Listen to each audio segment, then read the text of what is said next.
As a mom of 3 boys, Betty deals with some incredibly dirty laundry. But no matter how stubborn the stain, she is more stubborn. Armed with an array of stain-fighting gels, sprays, and detergents, even the toughest stains from grass and mud to pizza sauce and red popsicles are no match for her.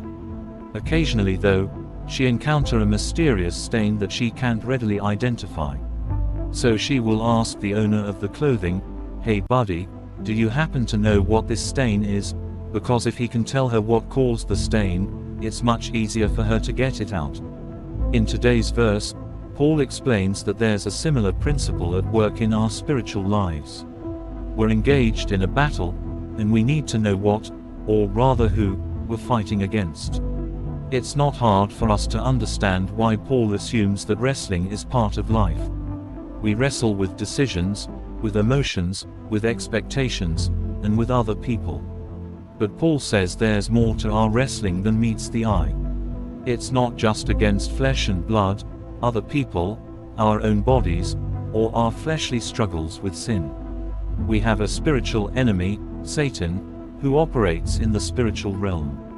The idea of an evil, invisible enemy working against us may sound strange to our modern sensibilities.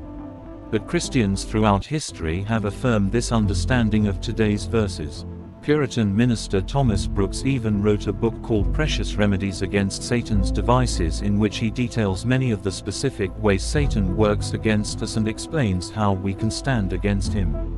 Brooks explains that Satan has devices to draw us into sin, devices to hinder us from holy duties and religious practices, devices to keep us sad, doubting, and questioning, among others.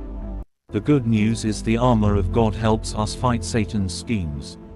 But we have to start by understanding H is a real enemy that we need to take seriously. For example, why do we so often think we don't have time to read our Bibles? Is it really true that we don't have 5 or 10 minutes at some point in our day to open God's Word? Probably not. On the surface, it may seem that we're wrestling against our busy schedules, but Brooks says this could be one of Satan's schemes, presenting the difficulty of performing religious duties. One, Satan doesn't want us to spend time in God's Word, so he may try to convince us that we don't have a minute to spare, or that if we tried to sit down and read, we'd be interrupted anyway. The more aware we are of Satan's schemes, the better equipped we are to wrestle against him rather than give in. And our wrestling is not in vain. James 4 verse 7 says, "Submit yourselves therefore to God. Resist the devil, and he will flee from you."